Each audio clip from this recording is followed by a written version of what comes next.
Po 1944 metų gruodžio mėnesio kautynių Antazavės šile partizanų rinktinė buvo išsklaidyta. Ir per žiemą jie praleido išsiskirstę mažom grupelėm.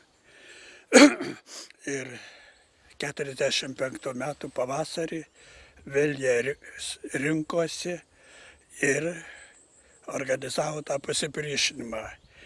Ypatingai didelis pasipriešinimas tai buvo Rokiškio rajone, nes buvo užiminėjami miesteliai, buvo išlaisvinami suimtieji ir stribai bei rajonų vadovybė bijojo pasirodyti, ypač kaimo vietovėse.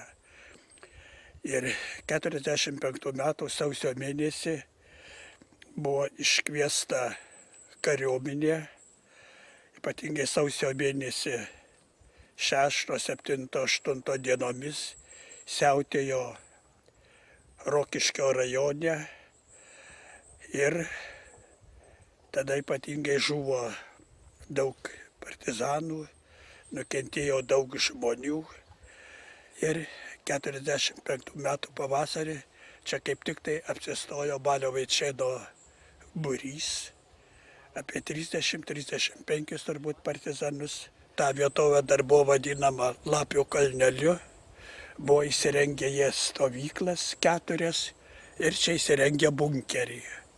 Aplinkui čia jie tą kalnelį buvo iškasę apkasus, buvo sudarę tokią gynybinę sistemą, žiedą gynybinį.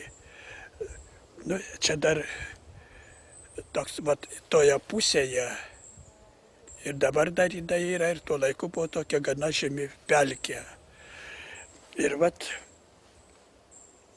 suimtas vienas žmogus, ir per tardymus pasakė, kad čia stovi partizanų būrys, apie 15 vyrų ir tuo laiku stovėjęs Imbrade 137 šaulių pulkas ir 9 kuopa ryžosi šitos partizanus likviduoti. Prie jų dar dasidėjo 10 Antazavės stribų ir kaip rašo ataskaitoj,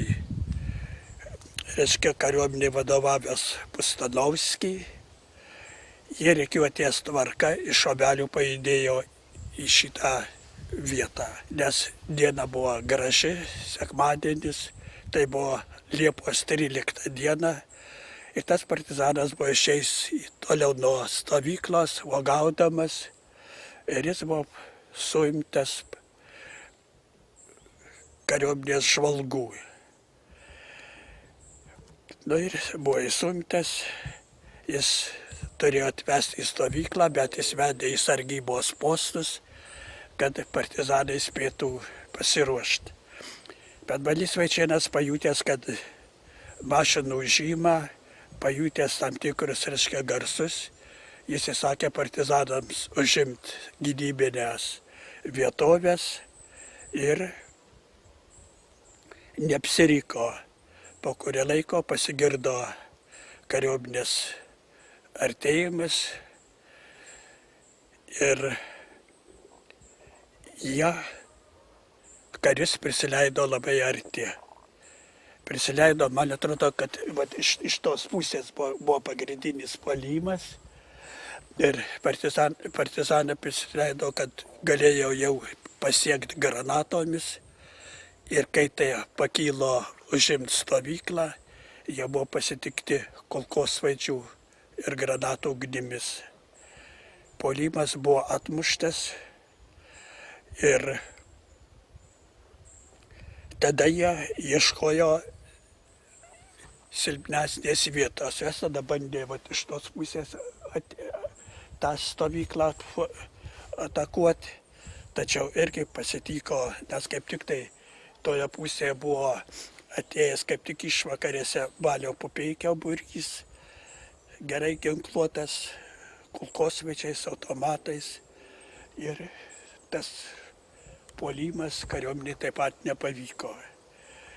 Kariuomenė patyrusi nemažus nuostolius, tada jie įsikvietė 232 pasienio pulką ir partizanai pajutė, kad atvyksta jam pastiprinimas, taip pajutom, išgirdo mašinų žymą, tada jie ryžosi veržtis iš apsupimo, jie tada įscenizavo kontrapuolimą, turėjo kulkos minosvaidį, jie tada, kad nereikėtų neštis tų minų sunkių, jie paleido tas minas ir tada atrodo, kad padarė didelį įspūdį, kada mina pataikė iš štabavietę kariuomenės.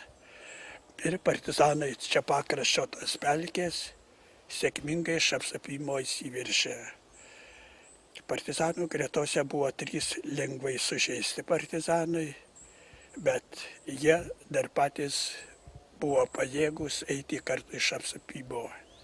Ir krašto apsauga parėmė šitą atstatymą, bet aš iš pradžių tikėjausi, kad jų atstatys inžinerinis dalinys be mūsų pagalbos, bet jie tik tai talkininkavo ir bunkerio atstatymui tai daugiausia vadovavo aš ir Algis Kazulėnas. Paskui dar mum ten talkininkavo toks Pučinskas, buvęs mokytojas. Ir savanoriai. Dabartiniu metu praėjo nemažai laiko, bunkeris buvo apgriuvęs, bet savanorių ir šaulių pagalba jis vėl atstatytas. Ženklas tai pastatytas genocido centro lėšomis.